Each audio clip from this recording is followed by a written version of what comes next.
Welcome back from that short break. I'm here with Emerson, one of Robinah's daughters. She's going to tell us her part of the story. Welcome to the show, Emerson. Thank you. What are you doing with your life now?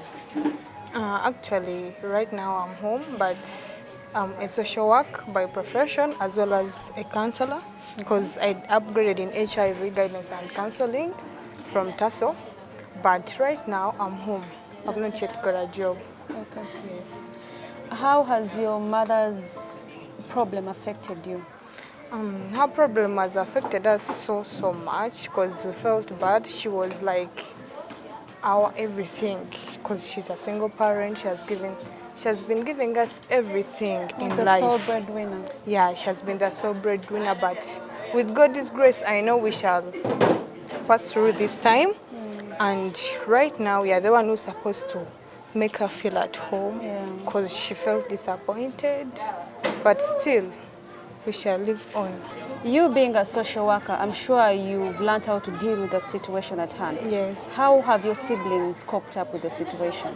My siblings, first of all, I have to thank God for them, because most of the time they are the ones who support, like they are the ones who counsel us, and most of the time we pray. Then when we pray, by God's grace, we try to cope up. It is not easy at all.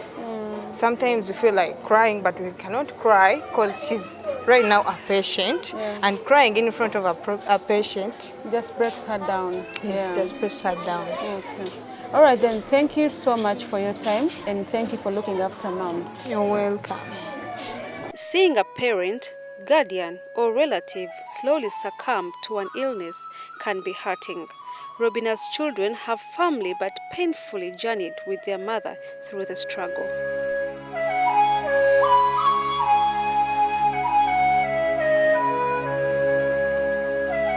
I'm here with Robinah's daughter Charlotte, who's been moving around, especially in media houses, to make sure that her mother gets the amount of money she needs to go for treatment. Welcome to the show, Charlotte. Thank you very much. How old are you? You look really young to be moving around everywhere, you know, moving around trying to make ends meet so that Mommy can get her money to go for treatment. I'm called Nakawia Charlotte. Okay. I'm 20 years old. Studied from Mukono, but I'm at Kampala campus. Okay. It's really so hectic and so tiresome at times, because she's the only mom we have. I know. She's everything to us since childhood. So at times you might sit and then just look at her, the pain we pass through in. She locks herself in her bedroom, but as we, the daughters or the children, you feel so touched. When you think and look at the times that I'm going back to campus, I'm going back to school, the other little ones, there's some others that she's giving hand. You look at and search, how is she going to manage it? Because tomorrow in the morning you're going to go and then you're like, Mommy, tuition. As I am, my tuition costs 1.8. How are you managing to pay your tuition? It's really so hard. Actually, I cannot tell where she gets the money. What I know, she doesn't work. At times you don't get what to eat, but you stand, since you know what Mommy is and what I am as we. You just have to go and then tell Mommy, today you have to pay the tuition. Last semester, I almost didn't go to campus. She took long to pay. We had to move from here up to Mukono. We had to beg for them. We got the tuition.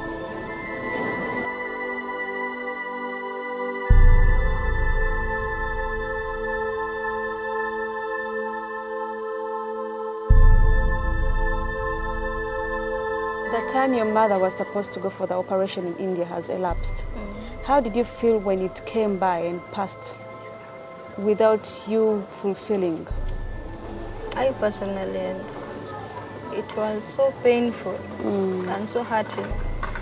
Since childhood, I've never seen my mom being sick. Okay. Call it malaria, maybe some flu at times, but I've never seen her just on bed, she's sick. By the time on 12th of November, that's when she got that attack. Me, I was 12th November which year? That is 2012. Okay. I was in Form 6.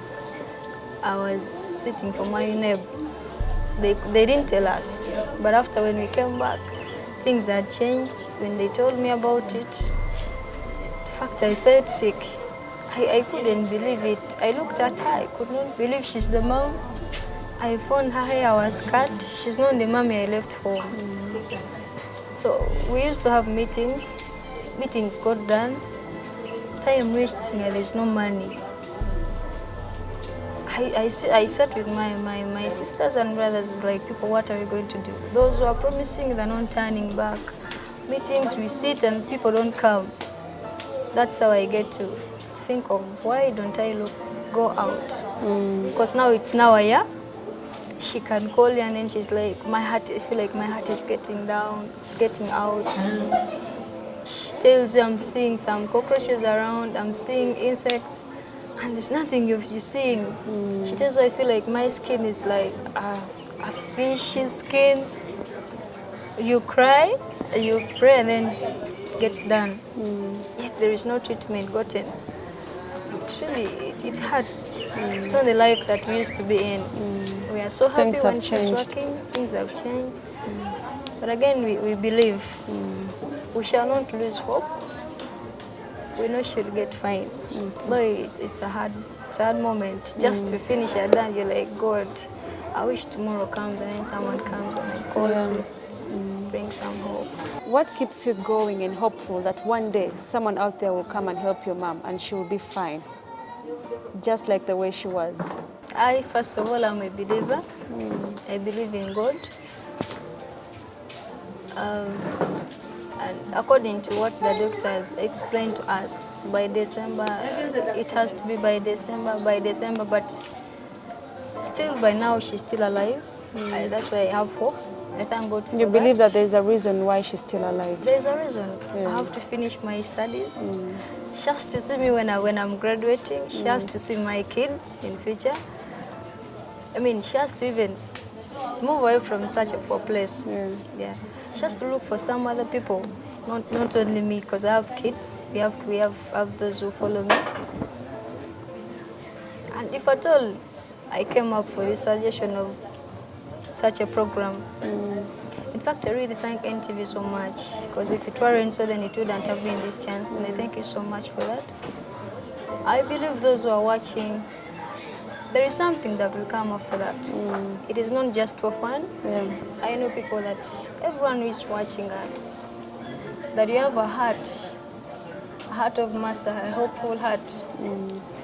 Someone is going to come and then give in whatever she has. Yes. No one is going to give us the 60 M we want, even if just a little is enough to make it up for mommy to go for treatment. Yeah. Okay. Thank you so much for your time, and thank you for the hard work you're doing, and keep up the spirit.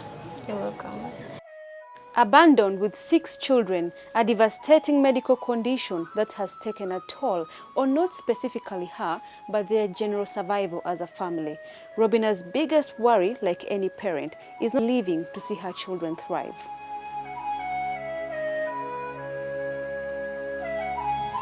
With an elapsed critical deadline of December 2012, the sole wage earner still has faith to beat the odds and come through.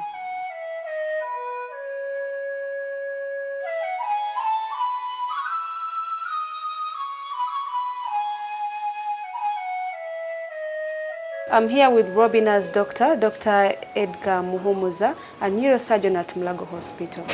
Welcome to the show, doctor. Thank you. What exactly is a brain tumor? Yes, brain tumors are abnormal growth of brain cells.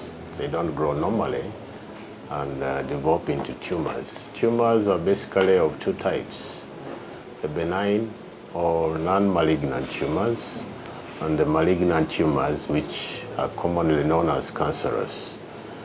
Unfortunately for the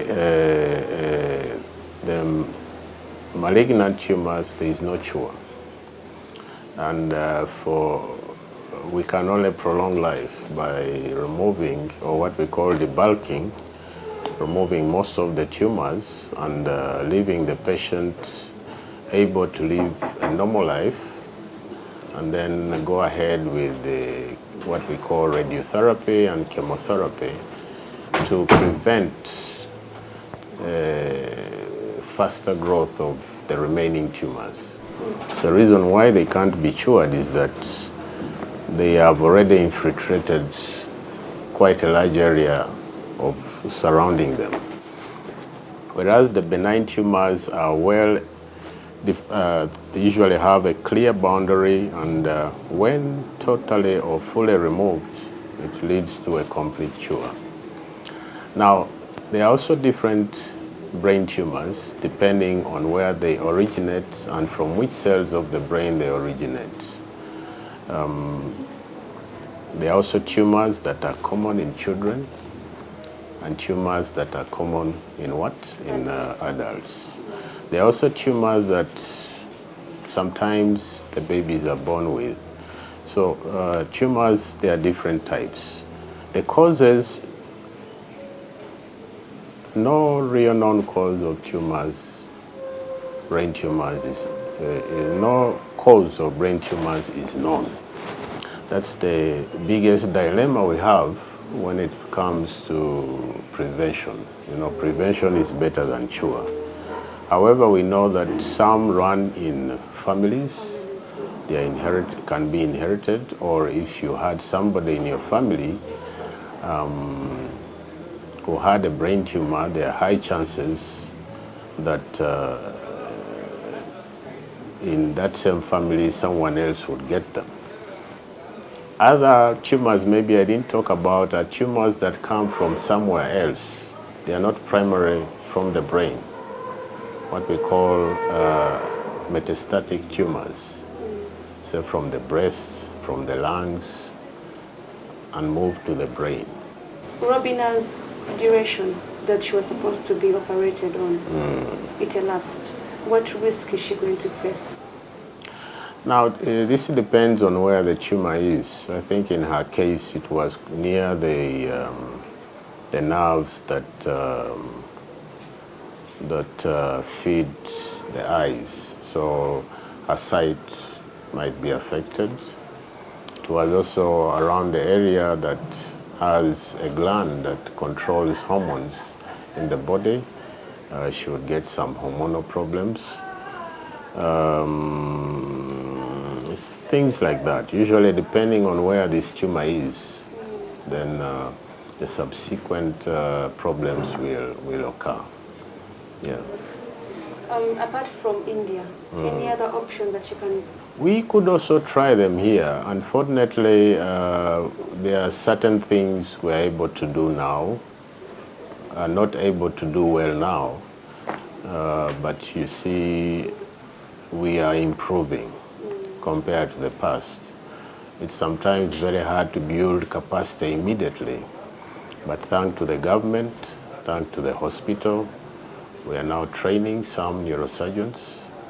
If you know that there are only about 5-6 neurosurgeons for a population of about 30-something. There used to be very few in the past, but at least now we have about 5 we are trying to train in the region, okay, in our setting here. So, and you see, there is need for a teamwork. It's not only training neurosurgeons. You need to train the anesthetists, you need to train the ICU. Major operations like these, patients have to pass through ICU, intensive care. And you need people who are specialized in that area to monitor the patients post-operatively. You need special equipment. Thank God, thanks to the government and other people we are collaborating with, other universities, that we've got in some equipment. Currently, the government is also working on improving New Mulago, and we hope in the near future most of these referrals will be prevented. Okay. In her case, the lesion is quite deep. So you need more specialized equipment, okay, to reduce on the risks during the surgery. Which we don't have in Uganda. Well, which we are not yet well performing, but we are trying. Okay. Okay. Any last word to the people watching us now? Yes, unfortunately, no known cause for cancer of the brain or tumors in the brain is known. However, the biggest problem we are seeing is that people come late. You find a patient has been having headache for years, comes in after years when he's almost in coma. For everyone out there, if you have headaches that are not unexplained and don't respond to our usual painkillers, however, it's not good to self-medicate. It's important that you come to the right people, proper investigations are done so that they can be detected early. When they are detected early, usually it's much easier and the outcome is better. Many patients we see who come when it's too late, sometimes it's very difficult to work on them. So please let the public take note of these headaches that are unexplained and don't respond to medication. Thank you so much for your time. You're welcome. All medical conditions can mostly be reversible if discovered in time and treated as required. The question is, at what point and where do we need to have ourselves checked? Every one of us should take it upon themselves to have thorough checkups all the time. We all cherish and desire to live a day longer. Sometimes the things that could cut us short are stoppable. It's with that faith that we believe somebody out there will extend a hand to this ailing mother and be the reason she has a second chance at life to continue looking out for her children.